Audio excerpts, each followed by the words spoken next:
I've been driving long-haul trucks for going on 11 years now. I've covered more miles than I can count, and I've seen just about everything you can see from behind the wheel of a big rig. Weird weather, strange people at truck stops, animals that have no business being in the middle of a highway at 2 in the morning. I've seen it all, or at least I thought I had. I want to be clear about something before I get into this. I am not a person who scares easily. When you spend that many years driving alone through the night, you either get comfortable with the dark or you find a different career. I got comfortable. The silence of the highway at 3 a.m. used to feel like company to me. I actually looked forward to those long empty stretches where it was just me, the road, and the hum of the engine. That changed after what happened on a run I did about 2 years ago. I was hauling a load from Memphis down toward the Gulf Coast. It was a route I had done maybe a dozen times before. Nothing unfamiliar about it.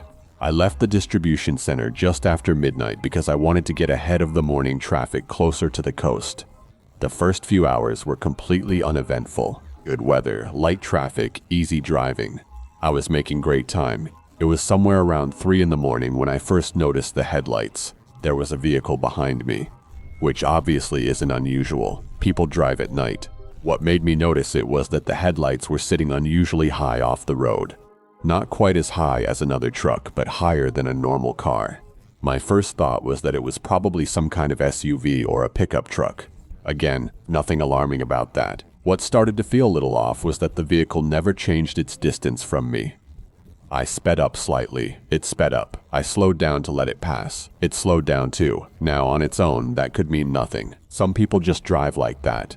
They lock onto the vehicle in front of them, and they just follow without even thinking about it. I've done it myself on long drives when my brain goes into autopilot. But I watched those headlights for the better part of 40 minutes and they never once passed me, never fell too far behind, and never changed their distance. It was like they were attached to the back of my truck with a cable. I decided to test it. There was an exit coming up that I never used on this route. I took it. The headlights followed me off the exit. I pulled into a gas station that was still open and sat in the lot with the engine running. I watched the mirror. The vehicle that had been following me pulled into the same lot and parked on the opposite end, facing my direction. I couldn't make out what kind of vehicle it was from that distance in the dark. I could just see the 2 headlights sitting there, not moving, just parked and pointed at me. I gave it about 5 minutes. I told myself that this person probably just needed gas too, and I was being paranoid. 5 minutes passed and nobody got out of that vehicle. I pulled out and got back on the highway. They followed me back on. At this point, I was no longer telling myself I was being paranoid. Something was wrong. I grabbed my phone and called my dispatcher. I know a lot of guys use CB radio, but I've always preferred just calling. I told him what was happening and he told me to get off the highway at the next major exit and find somewhere populated. He said he'd stay on the line with me. The next major exit was about 12 miles ahead. Those were the longest 12 miles of my life.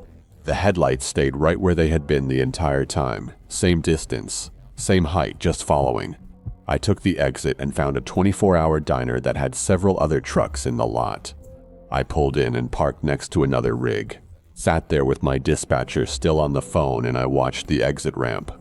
The vehicle came down the ramp, drove slowly past the entrance to the diner lot and kept going. It didn't stop.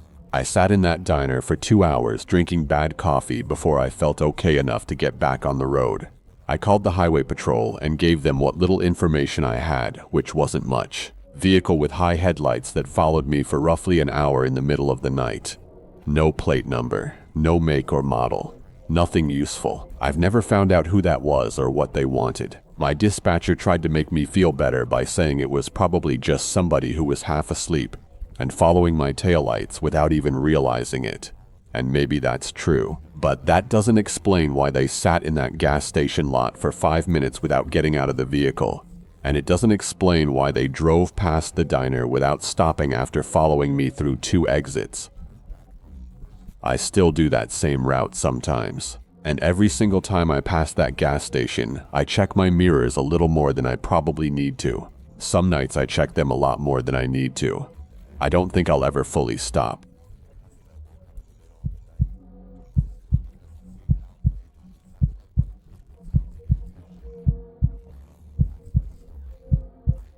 This happened about 4 years ago during the worst winter storm our state had seen in nearly a decade.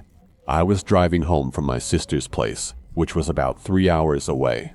I had stayed longer than I planned because we were catching up, and I kept telling myself I would leave in another hour. By the time I actually got on the road, it was nearly 11 at night, and the storm that had been forecasted to hit the following morning had decided to show up early.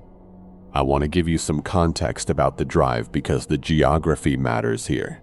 The route between my sister's town and mine cuts through a very rural stretch of highway. There are no towns along the way, no gas stations, no lights.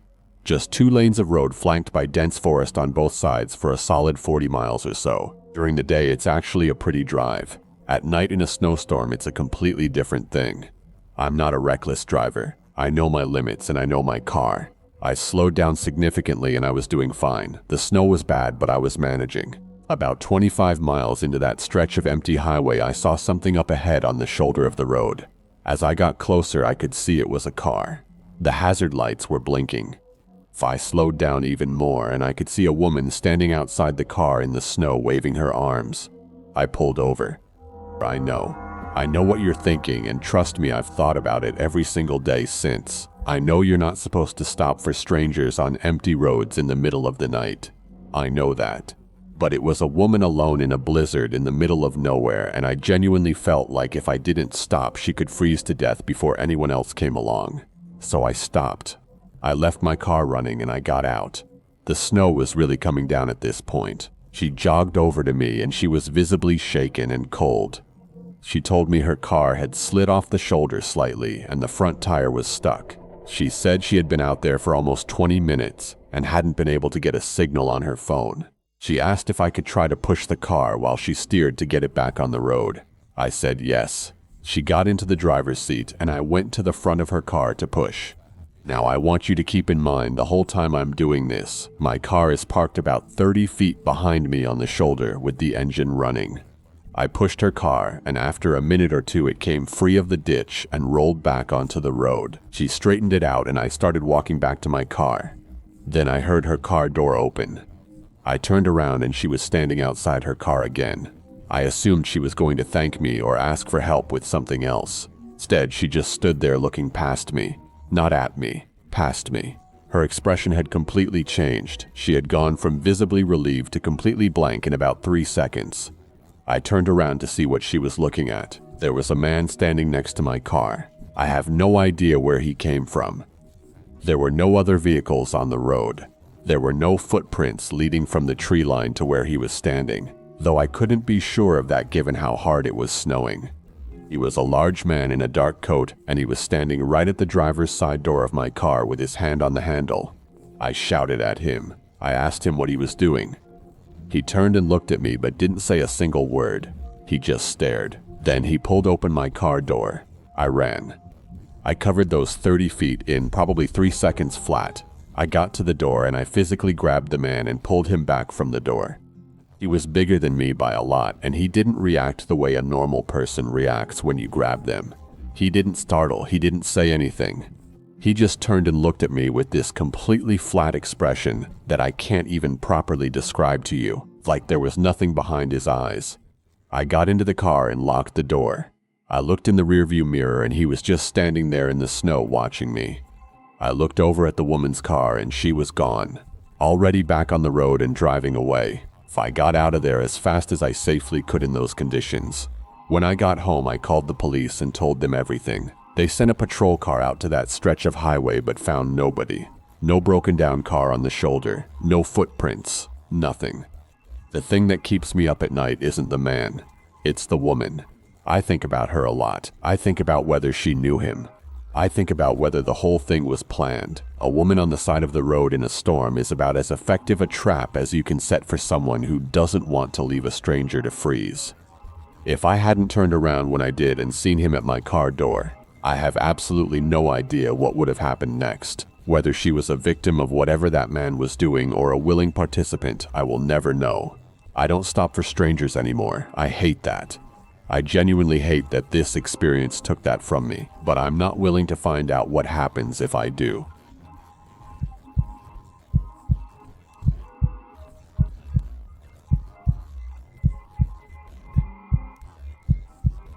I need to start by saying that I debated for a long time whether I was going to write this down. Not because I don't want to share it, but because even now, 2 years later, writing this means reliving it. My wife knows about it. A couple of close friends know about it. Most people I've told either don't believe me or wish I hadn't told them.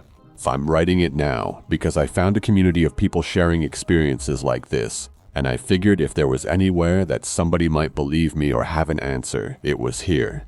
I drive for a medical courier service. That means I transport medical specimens, documents, and equipment between hospitals and labs, often overnight. The hours are unusual, and the routes are often through areas most people don't drive at night. I've been doing this job for 6 years. I took the job partly because I actually like driving at night. I like the quiet and I like being alone. I'm a natural introvert and the solitude of the night road suits me.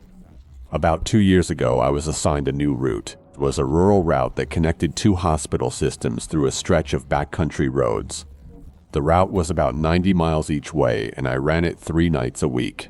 The roads were mostly empty and well maintained. Nothing about the route felt unusual to me the first few times I ran it. It was on my 4th or 5th run that I first noticed the man. I was about 20 miles into the route, heading outbound. There's a long straight section of road out there with nothing on either side but flat fields. No houses, no structures, just fields and the occasional tree line in the distance. I was driving through that section when my headlights caught something on the shoulder of the road. It was a man. He was just standing there on the shoulder facing away from me. Not walking. Not hitchhiking with his thumb out, just standing completely still with his back to the road. I passed him going about 55 miles an hour and I watched him in my rearview mirror. He didn't move as I went by, just stood there. Told myself it was probably someone whose car had broken down and they had walked to the shoulder to make a call or something. Maybe they were frustrated and just standing there. It was a strange image, but not necessarily a scary one.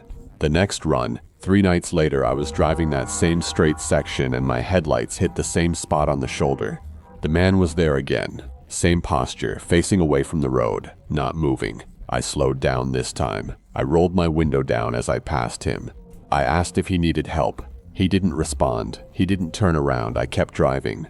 I looked in my mirror and after about 200 feet I could no longer see him in the darkness. He had just been swallowed by the night. I was officially unsettled. 2 times in the same spot was too deliberate to dismiss, but I was also aware that there were perfectly reasonable explanations.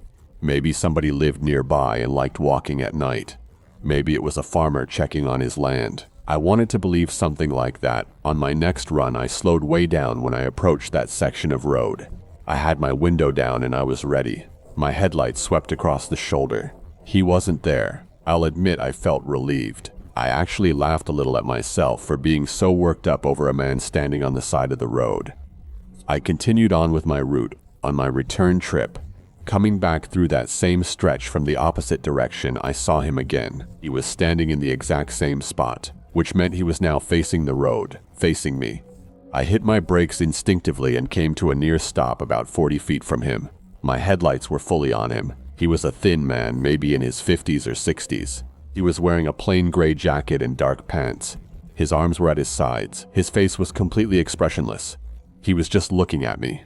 Not at my car. At me. Through the windshield, through the headlights, directly at me. We stayed like that for what felt like a very long time, but was probably only about 15 seconds. Then he turned around slowly, turned his back to the road again, and just stood there. I drove away. I know what the practical explanation is. I know that the reasonable thing to say is that it was just a strange man who liked to stand by the road at night, and it's creepy but not dangerous. I hear that. But you have to understand something. I looked for a house. I looked for a vehicle. I looked for any sign that this man had a reason to be in that location. There was nothing for miles. No driveway, no structure, no car parked anywhere. Just a man standing in the same spot every time I drove through, like he was waiting for something. The last time I saw him was on a return trip about 3 weeks after that near stop. I'd been slowing down every time I approached that section. This time my headlights found the shoulder and it was empty. No man, I exhaled. I drove on past the spot. Then my phone rang. It was an unknown number. I answered because with my job sometimes dispatch calls from different numbers. There was no voice on the other end. There was no static either. just complete silence. But the call was clearly connected because the timer was running. I said hello a couple of times and got nothing back.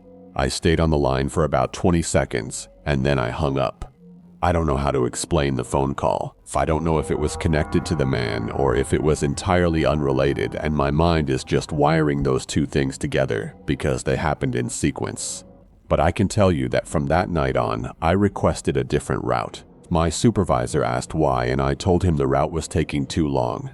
I didn't tell him the real reason. The man was never there on my outbound trips, only ever on the return, which means he was always on the same side of the road, facing away from me the first time and toward me on the way back.